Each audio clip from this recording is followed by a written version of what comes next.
Hello everyone, my name is Illuminated and welcome to Sherlock Holmes The Awakened. The game is a crossover between the world of Cthulhu and the world of Sherlock Holmes, which is a very good combination if you ask me. So let's go ahead and play the first 30 minutes of the game, and I hope you guys like what you see. Let's go.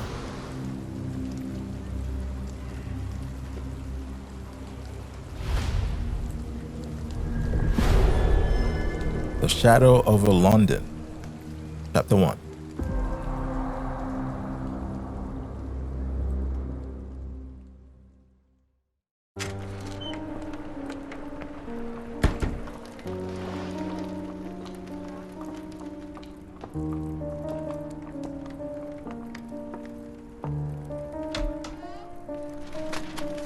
Dr. Watson, would you kindly close the door behind you so that we can limit the price of your carelessness to merely hours of work rather than days?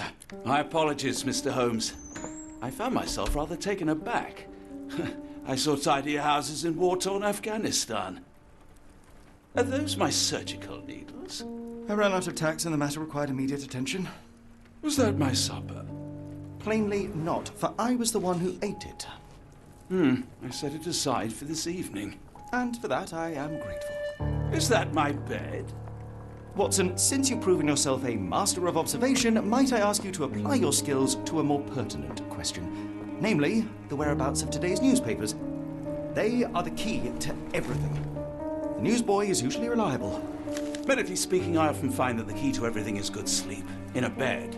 Your papers are here, on the table. Let us see what the postman brought today. Okay, welcome to the game. Use L to move around and press cross to interact with objects. This mess is getting out of hand. What will the landlady think? I don't care about the landlady. Alright, so let's look around.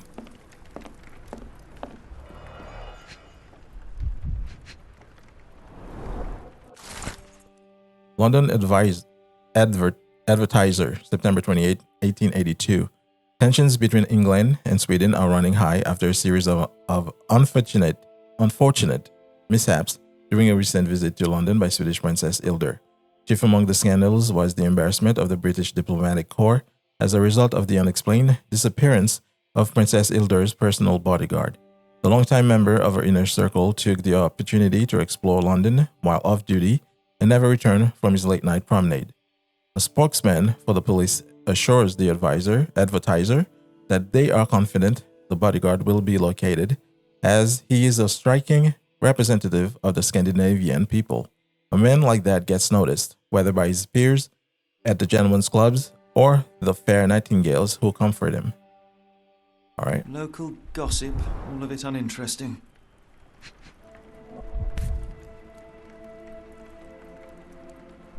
Your order from Barnes' bookshop has arrived, Doctor. Barnes insists on delivering the books to our door, even though we could easily walk to his shop. That's good service. Indeed. Another letter from Werner. I never reply, but they keep coming.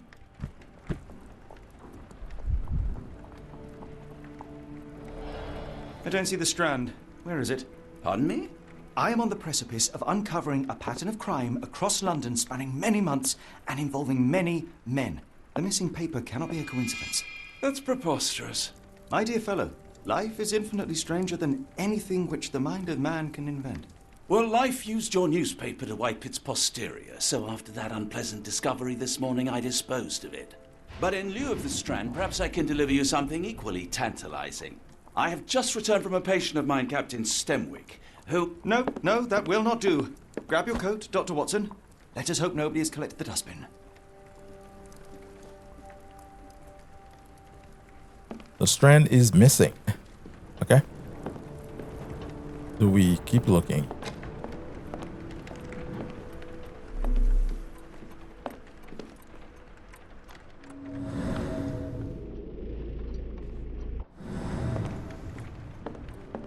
Well, I don't see anything here.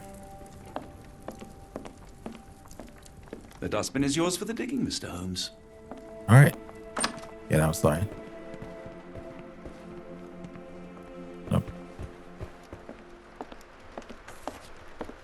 It's It's rainy today. Wanna dress in something more appropriate for the weather? Open the casebook with the options, navigate to the wardrobe tab with R1, and put on a hat.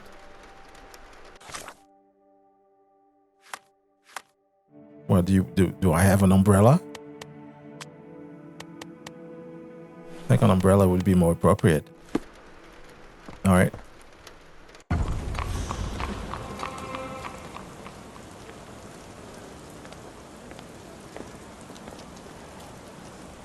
Don't look at me. If you want the newspaper, you'll have to get your hands dirty. Fine.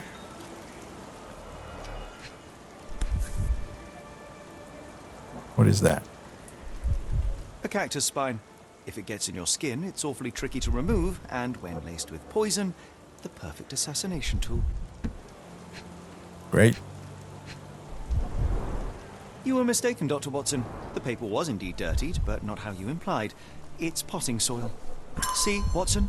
The conspiracy is real. Someone tried to poison me. Poison? You? That's madness. Not madness.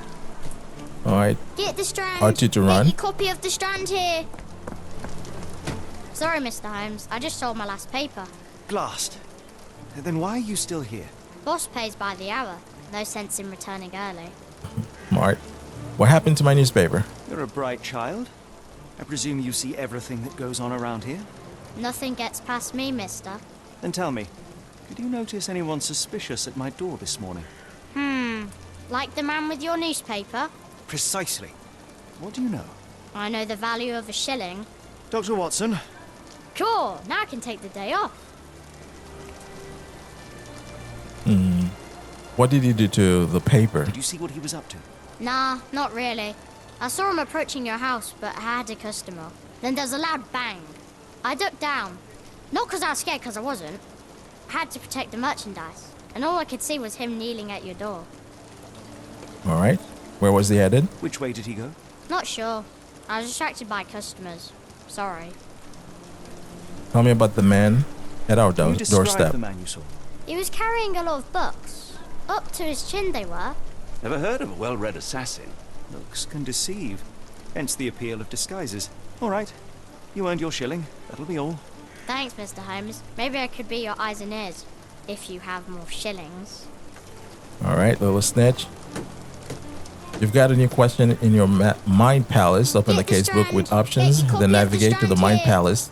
Inside, select relevant pieces of evidence to deduce an answer. Okay?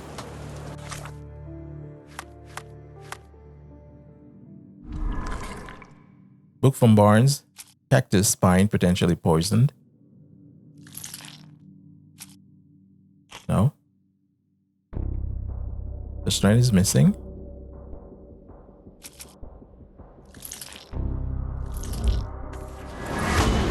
All right. Barnes, the local bookseller. The newsboy said the suspicious man was carrying a stack of books, and this morning Mr. Barnes, the local bookseller, delivered a novel for Dr. Watson. A cactus spine for assassination, a loud bang. A visit to Mr. Barnes is in order. Okay, yes, we're Isn't done. that Mr. Holmes' murder? Yes, Barnes has his quirks, but he also has his scruples. Not every pawn knows it's part of a game.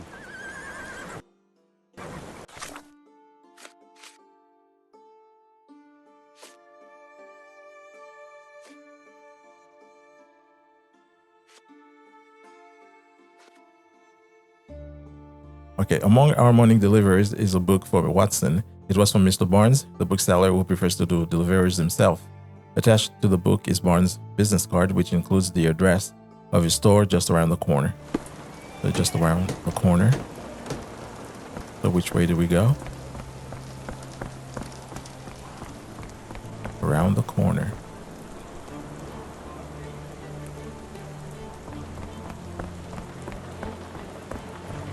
Man, that guy's looking really, really suspicious.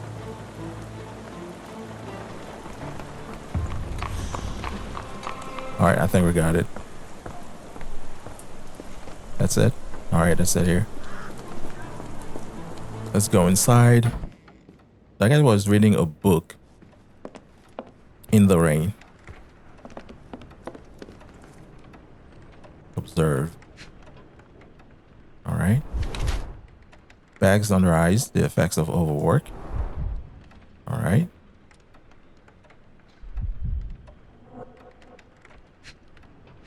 Come on. Ink, newspaper ink.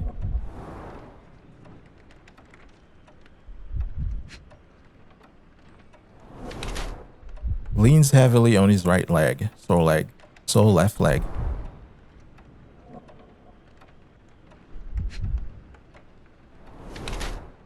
High heels, wants to look taller. So he lacks confidence. Mr. Barnes has developed a limp and has large bags under his eyes, the result of long hours of intense work. He is not very confident and tries to appear taller by wearing high heels. It seems unlikely that such a person would be involved in a murder plot, even if the ink on his hand suggests he is the one who sold the paper. Nevertheless, Mr. Barnes could still be a pawn in a bigger plan without his knowledge. So he's either a workaholic or blackmail victim.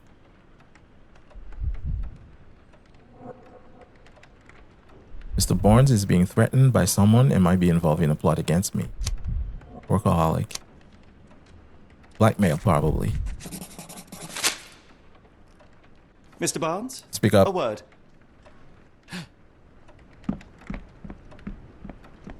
Oh, for goodness sake.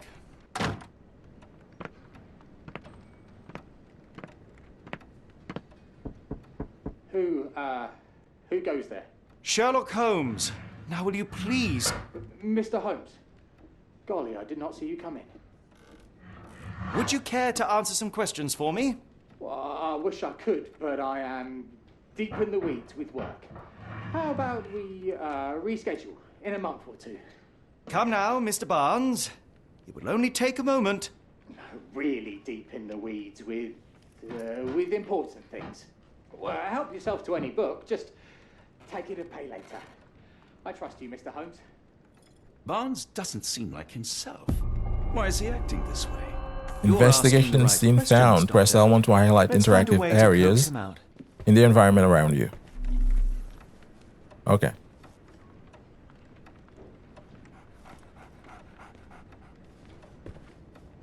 So, Barnes has a dog now. Who's a good boy? Apologies, but I can't hear you. Please come back later. Okay. Got a painting here. I could hardly imagine anything more macabre. Well, that was nothing.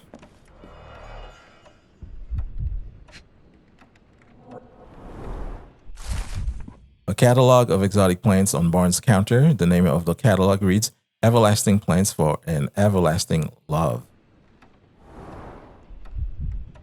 All right. Basics of cryptoanalysis, cryptography in Egypt. It appears Barnes has an interesting hobby. So he's a crypto bro wannabe. Okay. What else?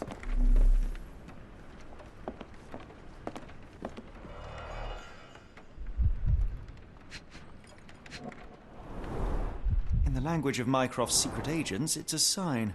Dried flowers are replaced when the job is done. I wonder who the recipient is. That flowers on display. An improvised stand, but it does make the flowers more visible. All right.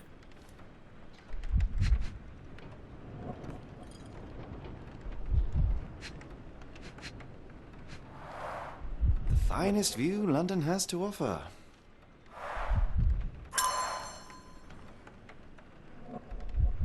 Okay. All right, so I guess we need to go talk to that lady outside.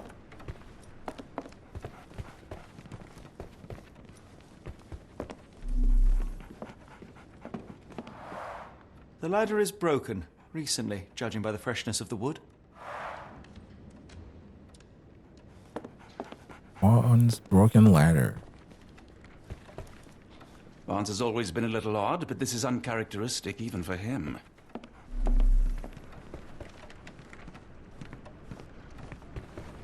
All right, let's go outside. Follow me, Watson. Hello. The weather is dreary, isn't it? To be fair, my flowers could use the rainfall. Hello there. What's your name? Lily, I know, not very original. Okay. Flowers. Encouraging people to stop and smell the roses? Our national emblem. God save the Queen.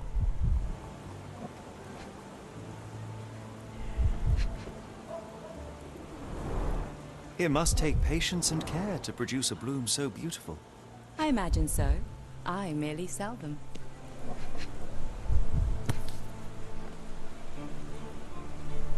Wait. Familiar spine? Is this what I found in my dustbin?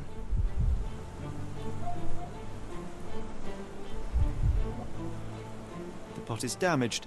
The blow was severe, but softened by something.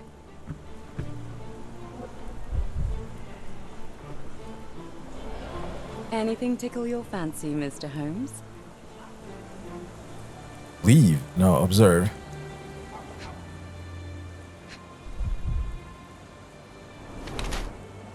This distant look avoids eye contact or distracted. Lips. Wearing makeup for beauty or concealment.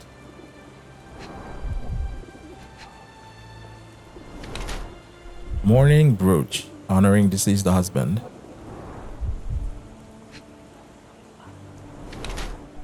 Luxury fabric, unusual for work attire.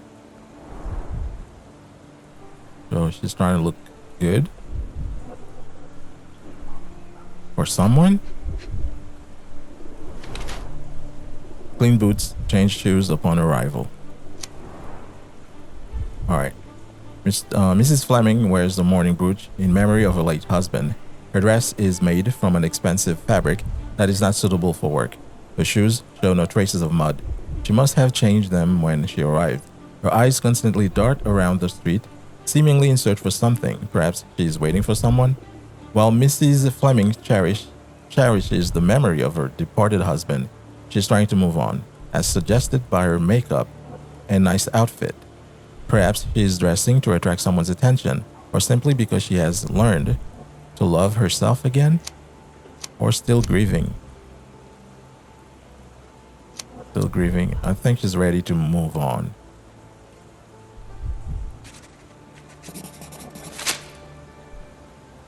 Mrs. Fleming, you look particularly lovely today. Is there a reason? Does a woman need a reason to look or feel beautiful? No, but your distant look suggests you seek one man's gaze in particular. That would be sexist told you of me to that? suggest Nobody. Merely a otherwise. keen eye and some simple deduction. Well, I'll kindly ask you to keep your keen eye to yourself, Mr. Holmes. All right, let's provide evidence. This cactus? No. Character portray. Are you sure you're asking the right Oh, person? no. Okay, I'm just never a mind, flower never mind. seller. Roses for sale? I'm afraid I can't help with that, Mr. Holmes. All right, Barnes broken ladder? No. Dead flowers on display. What do you make of the flowers in Barnes' shop window? Well, they could use a bit of water. Do they mean anything to you? Mean anything how? I'm not sure I follow, Mr. Holmes. Why do you think they're there? Are you suggesting the flowers are for me? It seems likely, does it not? Oh, I hope you're right. Mrs. Fleming says she knows nothing about the dead flowers, but hopes the bouquet is for her. All right, let's continue. Mr. Barnes? Are you familiar with Mr. Barnes? Yes, no, not really. Well, in a way. What on earth does that mean? I know who he is, of course, but we haven't shared much more than a look. A look? Yes. Each morning I go for a walk in the park with my dog, and most days I spot Mr. Barnes there with his new puppy, so we see each other. Actually, we once met briefly while our dogs played. He was quiet and seemed unsteady as he approached, but since then, we've never spoken. I often see him staring through the shop window. Sometimes I wonder what he thinks about that would etch such longing onto his face. Okay. Cryptology books? I don't think so. Exotic plants catalog? I don't know anything No. about this, sorry. Not this. Strand is missing. I don't think I so. don't know anything about No. this, sorry. How about this one? I'm afraid I No? can't help with that, Mr. Holmes. All right. How about this one? One of these things is not like the other. Come again? The cactus. Those fearsome spines can prove a devil to remove, and the sap is often toxic. And a rose thorn can give you tetanus, but we still grow them. The cactus seems comparatively harmless, though you have me thinking it must be valuable. I was under the impression that you knew its price already. Your guess is as good as mine. The first time I saw this cactus was when I came back from my break. All right. So 5 evidence updated. Mind Palace? No. Mind Palace. Exotic plants catalog. Cactus. Roses? No. No. No.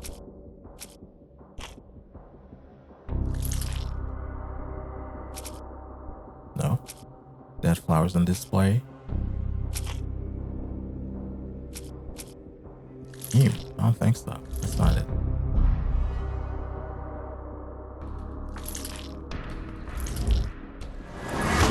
Here we go. Barnes displays a bouquet of dead flowers to attract the attention of Mrs. Fleming, a florist. He may hope she will come into his shop and give him watering advice, or it could simply be a symbol of his desperation. Barnes anonymously gifted her a cactus, which he ordered from a catalog on his counter. A questionable choice, but for Barnes, a symbol of his eternal love, since the catalog presents these cacti as immortal. Plainly, this is the same cactus it dropped on the Strand outside 221B Baker Street. Now to hear the full story. I think perhaps I have been chasing shadows. Do not despair, Mr. Holmes. Even the best of us make mistakes. We All better right, tell so- Mr. Barnes what we've learned. All right, so let's get back inside and confront the man.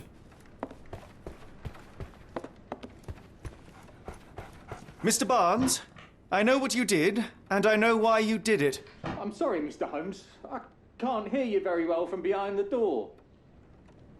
Mrs. Fleming's new cactus. You ordered a cactus from the plant catalogue and then left it for Mrs. Fleming as a gift. You place flowers in the window to get her attention and wear high heels to appear taller and more desirable. You are her secret admirer. My paper I was couldn't read ruined. this morning's edition of The Strand because it was covered in soil and spines. I know you dropped a cactus on it and then fled. Barnes, it's Dr. Watson. Rest assured, we are not interested in disclosing your personal affairs to anyone, including Mrs. Fleming. Please come out. All right, then.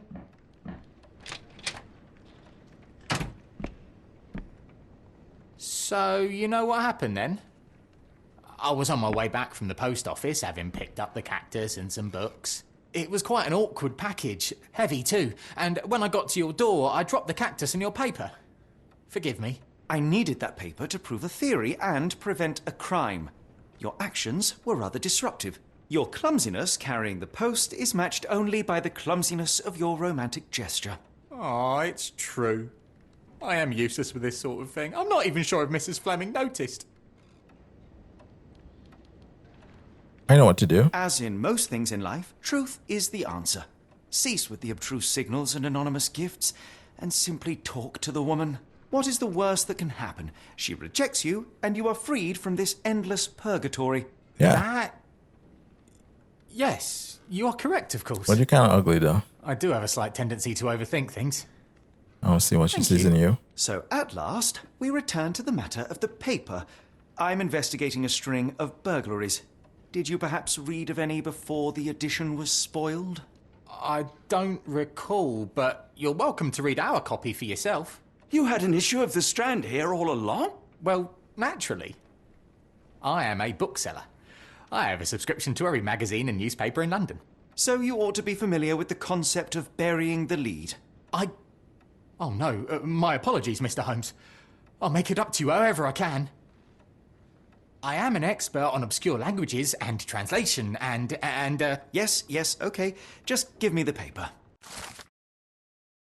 All right, the strange September 28, 1882, saltpeter explosions rocks docks. Locals at the port of London had a rude awakening like last night with loud bangs and thick red smoke disturbing the peace.